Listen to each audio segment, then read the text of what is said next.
Di Praja malah. Batur searching ke Google.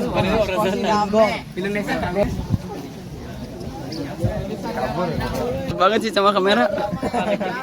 Yang peng teh hadiah tinggi siang.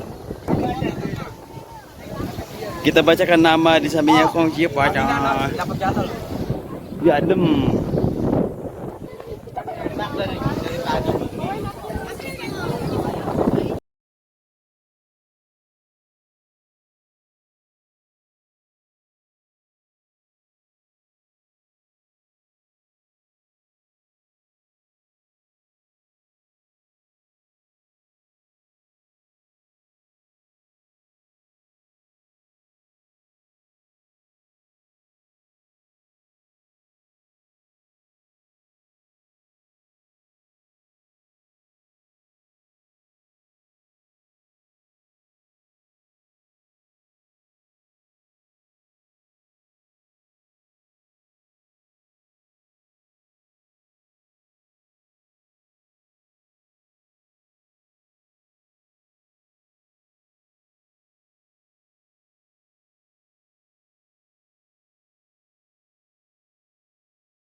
Ini apa namanya?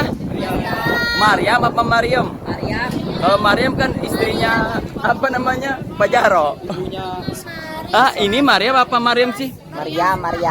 Maryam. Ya. Hah? Maryam. Oh, Maryam. Maryam. Oke, baik sekali. Berarti Anda betul ya? Betul ya.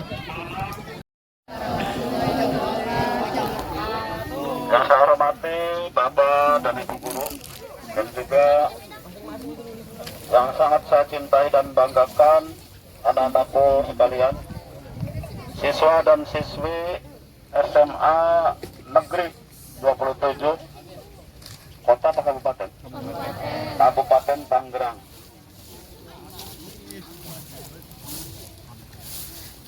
Baik, perkenalkan nama saya Mulangkara. Mulangkara. Bukan Mulangkali ya, Mulang. Mangga. Jadi kalau Anda boleh tanyakan, Pak Mul, saya mau tanya apa ini? Budaya Syarifatullah. Pada tanggal 8 bulan Oktober tahun 1526, bertepatan dengan 1 Muharram 9, ditandai dengan dipindahkannya pusat pemerintahan dari Banten Girang ke Banten Lama. Banten Girang itu ke arah Pandeglang 13 km dari sini, daerahnya perbukitan. Kenapa dipindah ke pantai? Atas dasar pertimbangan-pertimbangan. Yang pertama, untuk memudahkan hubungan politik internasional Banten dengan berbagai negara. Yang kedua, pertimbangannya yaitu ekonomi, yaitu perdagangan, politik, ekonomi. Ya. Pertama politik, dua ekonomi. Yang ketiga itu yang tidak kalah pentingnya menurut kajian pada waktu itu, yaitu mistis religius. Jadi mistis religius di sini menurut Sunan Gunung Jati atau Syarifatullah, seperti juga pengalaman-pengalaman masa lalu sebelum itu, bahwa sebuah bekas pemerintahan atau kedaton yang telah ditaklukkan oleh dinasti lain, maka harus segera dipindahkan karena dianggap tidak mempunyai kekuatan magis. Oke, Neng, sini, Neng. Neng ke depan, Neng. Itu panas tuh nanti. Neng keset.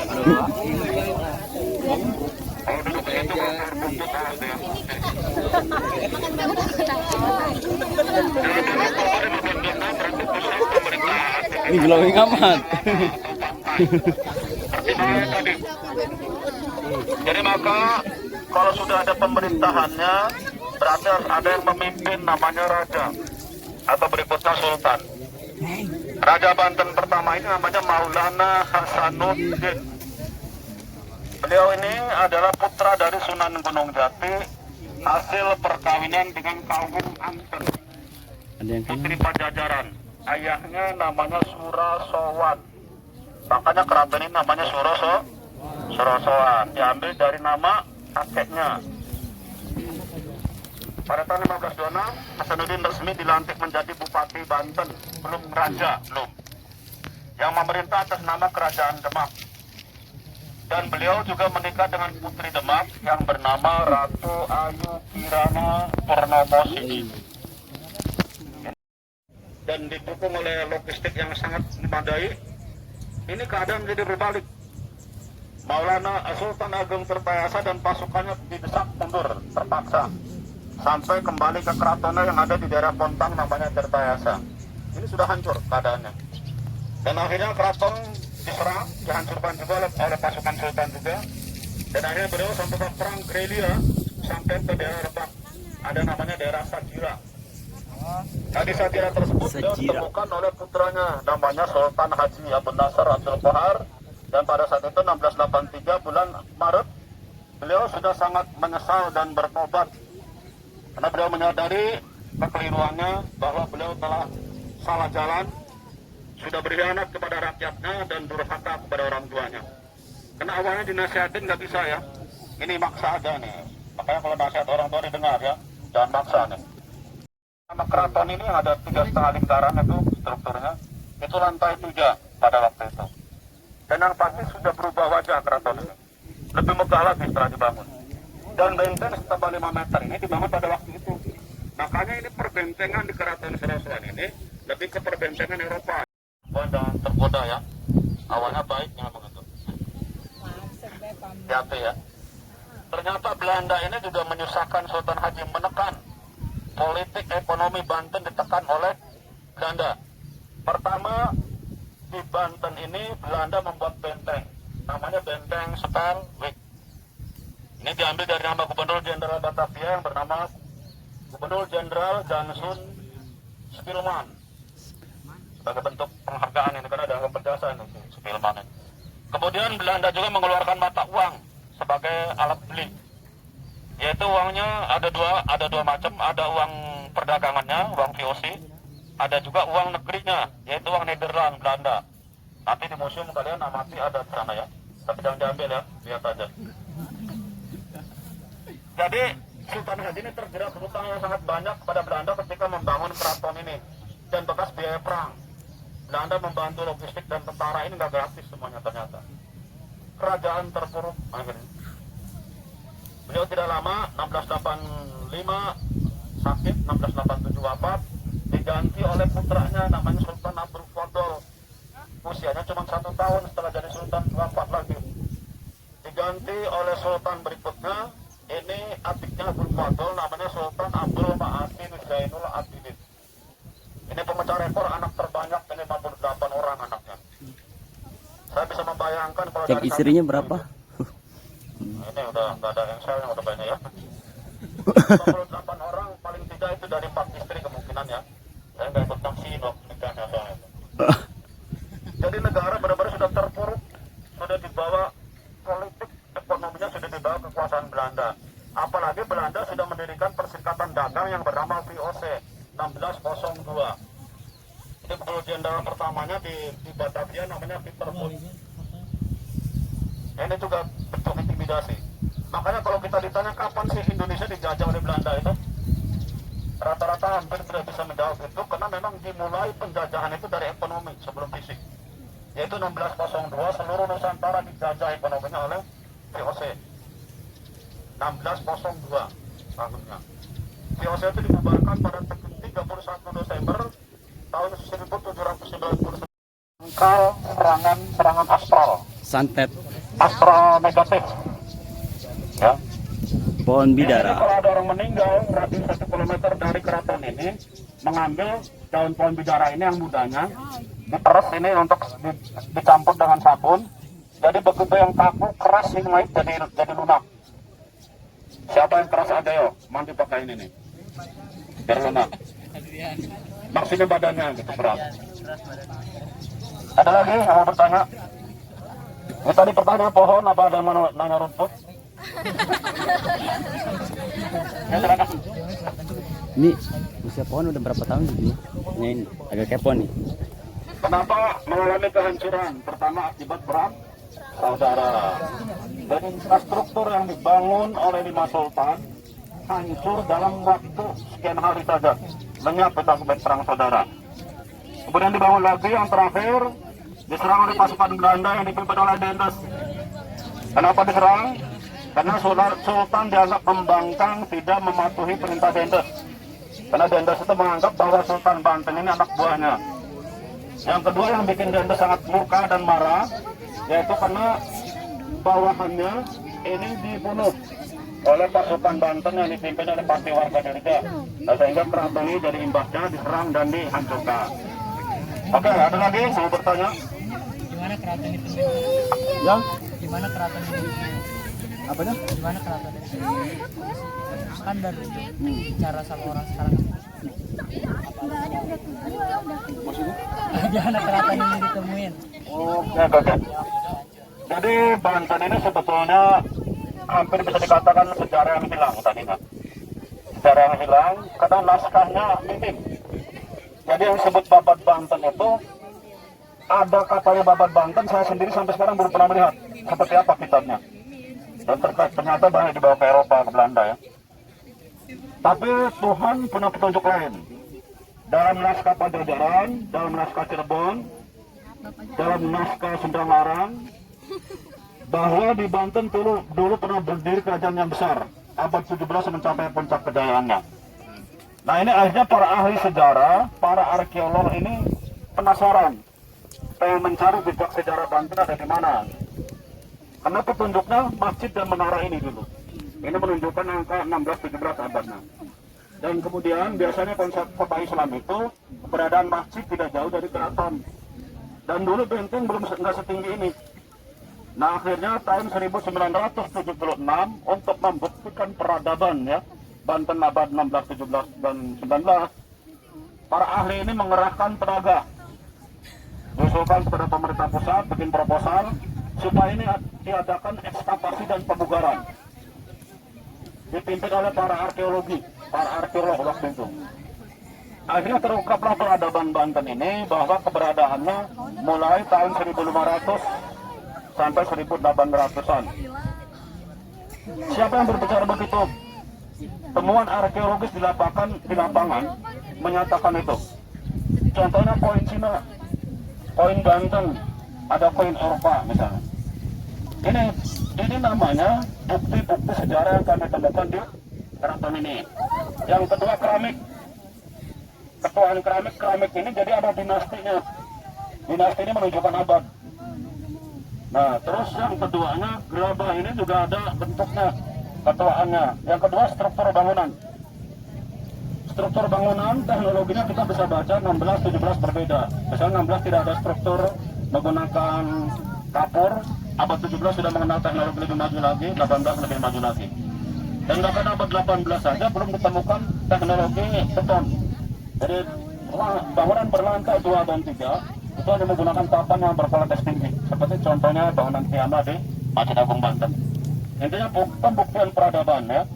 Nah, dalam sejarah itu ada definisinya. Rangkaian cerita didukung alat bukti rasional dan arkeologis. Itu baru bisa dikatakan sejarah. Tapi kalau saya cerita begini, saya nggak bisa membuktikan apa-apa ya dongeng, legenda, mitos, kayak begitu ya. Oke, silakan yang lain yang mau bertanya. Ayo. Udah kebanyakan ya? Ya silakan kalau mau masuk gua ke situ. Masuk gua. Guanya cuma ini, jadi keraton ini dikelilingi oleh benteng 6 meter tebalnya. Pada setiap sudutnya ada bastion, ada ruang pemantau keamanan. Guanya itu cuma 3 meter dalamnya ya, mudah-mudahan bisa kembali lagi ya. Ganti yang nggak apa-apa aman.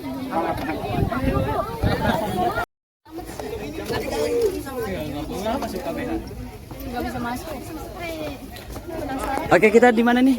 Masuk ke Gua Benteng ya? Benteng Banten. Bukan Benteng Piola ya? Ih, pengen nggak mau.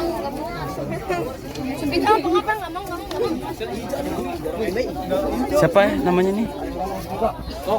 Nadia. Nanda. Nanda.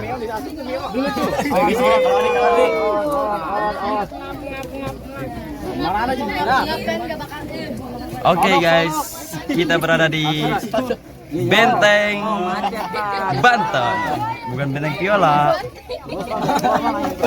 Masuk gua, tapi keluar lagi.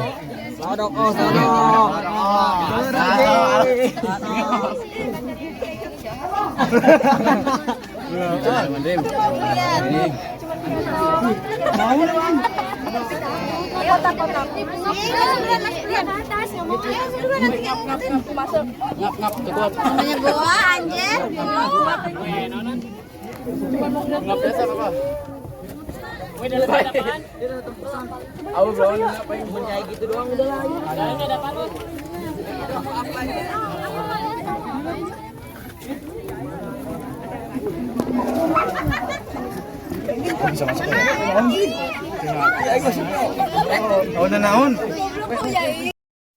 Nih, kok masuk cewek keluar cowok sih?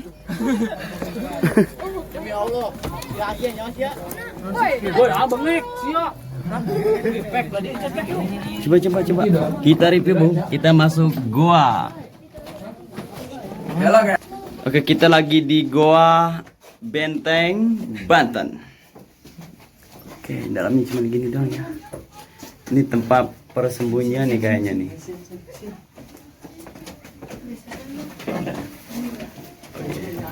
Anu di mana yo? Wih, kenapa ini? Hah? Coba, serius. Kamu. Wih, Kamu diam, mundur. mundur. Ayo. Ini tempat kau. Aduh. Keluar.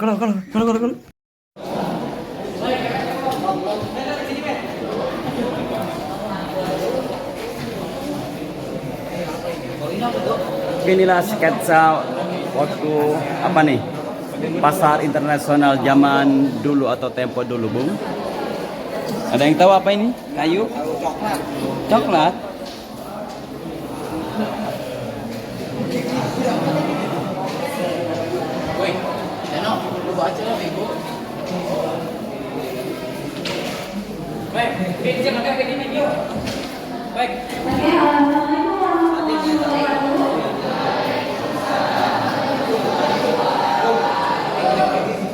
POC, oke mata uang POC, lihat, oke bosku.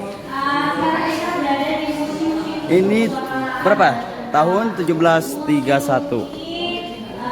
Diresmikan pada tanggal 15 Juni tahun 1985 oleh Profesor Dr. Haryati Subagio.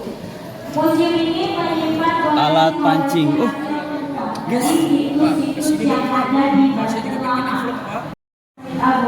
Alat pancing yang kita kenal timah ya. Boleh. Coba. Jadi sebagai situs yang ada di kawasan Banten. Berapa sih jumlah situs yang ada? Nah, ini ya sebaran situs di kawasan Banten lama. Ya. Ya adem. Adem. Kita ngadem dulu. Ini kurang lebih jumlahnya sekitar 3.000 koleksi. Ya, itu yang sudah terdaftar oleh kami. Yang belum terdaftar sudah ada Alat siri. Iya. Inilah alat siri yang waktu zaman dulu dipakai oleh pejuang-pejuang Banten. Alat pertanian ada cangkul, arit, golok. Kemudian alat pancing. Wah, yang suka mancing mana nih suaranya nih? Yang suka mancing ini adalah timah ya, kalau dikenal dengan istilah sekarang ya. Timah atau pemberat buat pancingan kita. Kemudian alat apa nih? Pandai emas. Wow. Ini alat zaman dulu nih. Kerajaan Pajajaran. Pemimpinnya saat itu bernama Prabu Pucuk Umut, putra dari Surawisesa. Surawisesi. Nah, beliau memerintah di sini. Kemudian di tahun 1500 datang ke Banten untuk menyebarkan agama Islam. Nah, Prabu Pucukkumon dan beberapa orang Banten yang tidak ingin memeluk agama Islam, mereka pergi ke daerah pegunungan yang sekarang kita kenal dengan orang Baduy. Orang Baduy itu adalah orang asli Banten yang tidak ingin memeluk agama Islam. Setelah itu, begitu Banten sudah diislamisasikan oleh Syarif Hidayatullah, pusat pemerintahannya yang awalnya pusat pemerintahan Banten berada di Banten Irang, tepatnya jaraknya kurang lebih 12 km dari sini, dipindahkan ke pesisir pantai yang dikenal dengan Surosoa yang kalian tadi kunjungi, kegiatan politik, ekonomi, dan budaya. Bahkan untuk di daerah pesisir sendiri sudah terdapat banyak orang-orang Banten yang memeluk agama Islam yang dibawa oleh pedagang. Penyebarannya melalui pernikahan yang dilakukan oleh para pedagang tersebut. Ya, nah kemudian di sini selain ada Arca Nandi, ada alat batu. Alat batu ini dulu karena belum adanya logam, jadi alat batu ini ada difungsikan untuk alat potong.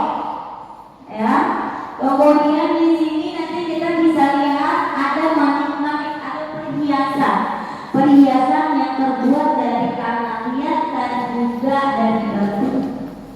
Ya, kemudian ada gerabah. Gerabah ini peninggalan pada masa Kesultanan Banten abad ke-17 dan merupakan kemudian ada Molong, Mongoli bagian puncak asli. Kalau sekarang kita kenal juga ada beberapa ukuran besar. Kenapa di Banten ada punya ukuran besar seperti itu? Karena itu berfungsi untuk mengatur air. Karena di Banten air asin, kemudian tidak ada air bersih. Untuk hidupan sehari-hari itu memanfaatkan air hujan. Jadi ini untuk berfungsi untuk menampung air hujan. Bentuk kehidupan dengan bentuk sapi, bentuk bebek, ada juga bentuk burung. Kemudian ada cetakan kue, ada teko susu, ada juga di situ pedupan, ada gacon, ada kendi, ya. Kemudian ada hiasan kerpus, ada lantai, ada serubung sumur. Kemudian ada senjata. Senjata di sini mungkin kalian tadi di luar melihat ada meriam yang ukurannya besar. Itu namanya meriam Ki Amuk. Meriam Ki Amuk ini pemberian dari Kerajaan Demak sebagai hadiah pernikahan Sultan Maulana Hasanuddin dengan putri dari Kerajaan Demak, yaitu Putri Ratu Ayu Kirana Purnomo Sidi. Jadi hadiahnya dikasihnya meriam. Meriam ini beratnya kurang lebih sekitar 6 ton dengan panjang 3,41 meter. Ya. Kemudian ada juga meriam VOC. Nah, ini ada meriam VOC. Ini ada meriam VOC. Kemudian ada pedang, ada keris, ada golok, ada tombak, ada kelewang. Apa itu kelewang? Kalau untuk pedang, keris, tombak mungkin udah nggak aneh. Tapi apa itu kelewang? Kelewang itu adalah senjata sejenis golok tetapi dia panjang seperti pedang. Kelewang. Itu adalah senjata khas Jawa Banten. Dan mohon maaf untuk saat ini senjata yang tadi saya sebutkan itu belum kita pasang di sini, baru meriamnya yang kita pasang. Kemudian ada alat kesenian debus. Alat kesenian debus ini dilengkapi dengan paku gadanya. Kemudian ada alat musiknya, ada gong, ada kempul, ada kenong, ada sarong, ya. Ada beberapa alat kesenian debus yang memang melengkapi kesenian itu. Kemudian ada fragmen kapal, ada jangkar kapal, ada juga timah hitam. Timah hitam ini biasanya dibawa oleh orang-orang Eropa itu untuk pemberat kapal mereka. Galeri Yang kemudian nanti timah itu dijual di Banten, dibeli oleh orang Banten dan difungsikan untuk membuat subrek. Jangan lupa subrek. Ya, kemudian ada Serupuk Sumur. Ada Pandaimas, ada patung Pandaimas. Patung Pandaimas ini adalah gambaran orang yang sedang membuat perhiasan seperti gelang, cincin, kalung dan sebagainya. Oke, itu sekilas tentang koleksi-koleksi yang ada di Museum Situs Kepurwakaraan dan Ternama. Ada yang mau ditanyakan? Silakan.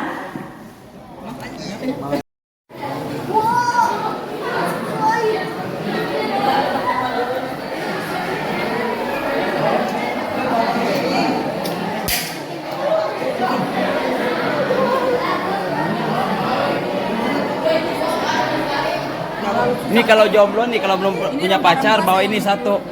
Nanti insya Allah pulang-pulang punya pacar. Oke guys, Bawa jadi semuanya. Ini tempat sesajennya ya. Iya, tempat sesajen. Buat nyantet pacar yang suka selingkuh ya. Iya. Iya. Kalau guys kita bawa ini namanya. Selotong. Udut. Jangan ada yang dibawa loh. Tapi ini asli ya. Asli. Oke guys, kita lanjut. Woi, kita lanjut review lagi. Foto kayak patung bang tuh, foto bang tuh. Mana patung? Itu tuh.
Oke, ini ada yang tahu nggak meriam ini pemberian dari siapa?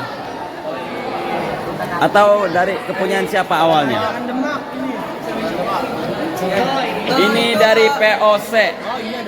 Apa itu POC apa? POC apa? Perdagangan Belanda itu. Poch. Apa itu Poch? Panjang dari Poch. Agus. Yang tangga sini kalau nggak kebagian boleh. Yang tangga sini boleh.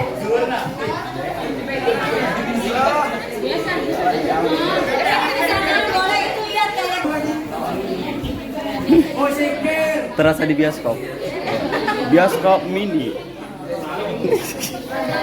Sudah siap semuanya? Kalau sudah siap semuanya, pintunya akan ditutup.